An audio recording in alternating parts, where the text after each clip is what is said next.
Now, has anybody been in an uncomfortable position in a professional setting before? Has anybody ever been there? Yeah.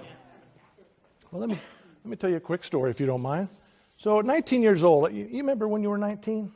Life was fantastic. We are out of the house. We've graduated high school. Maybe we're off in the military, or maybe we went to college. We got a job, but we are leaving mom and pa behind, and we are feeling good. We are spreading our wings, and we are flying, right? I remember that day, and I know you do too. Well, I, at 19 years old, was standing in the East Room of the White House. I had been selected to be part of President Ronald Reagan's elite ceremonial guard, and I was the personal escort to the First Lady of the United States. That's right. I was Seabiscuit, and she was my jockey. I escorted that tiny little woman around the White House for almost 3 years, anywhere she wanted to go. What a fantastic opportunity for a 19-year-old kid who was trying to figure out what he was going to do in life. So this one day, this very first day that I went to a state dinner in the East Room, and you can imagine what the East Room of the White House looks like. The satin drapery, the beautiful wall hangings. I mean, we got an original portrait of George Washington on the wall. This place is the opulence of America.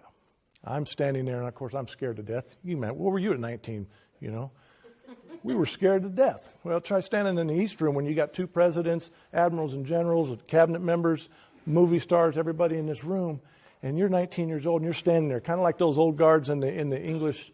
You see them with the big hats over in England. Hey, man, you stand there and you look straight ahead and you don't move. But you know what? I was representing the United States Navy that day. I was standing tall. My uniform was impeccable. The creases were tight. My hat was white. My belt buckle was shiny brass. My shoes were shiny. My neckerchief was just right.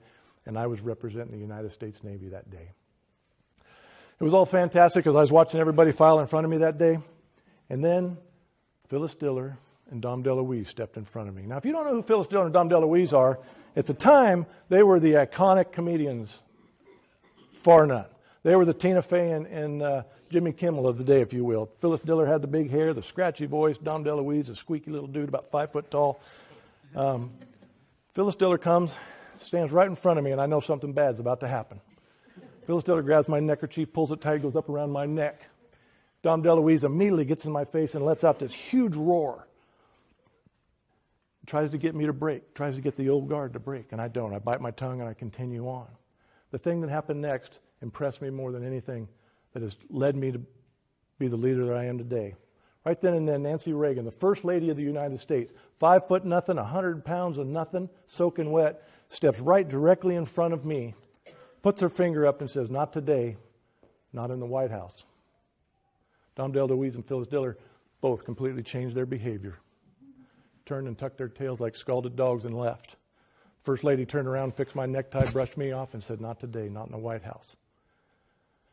The tiniest woman in the room, in front of admirals and generals, State Department, every department member, cabinet member that you can imagine, in front of two presidents standing right there, the shortest, tiniest voice in the room, took a stand that day.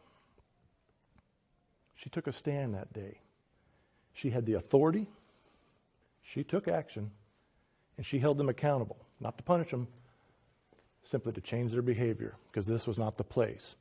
So you take that equation and you just move that forward to a new supervisor who tries to understand, how do I lead my team?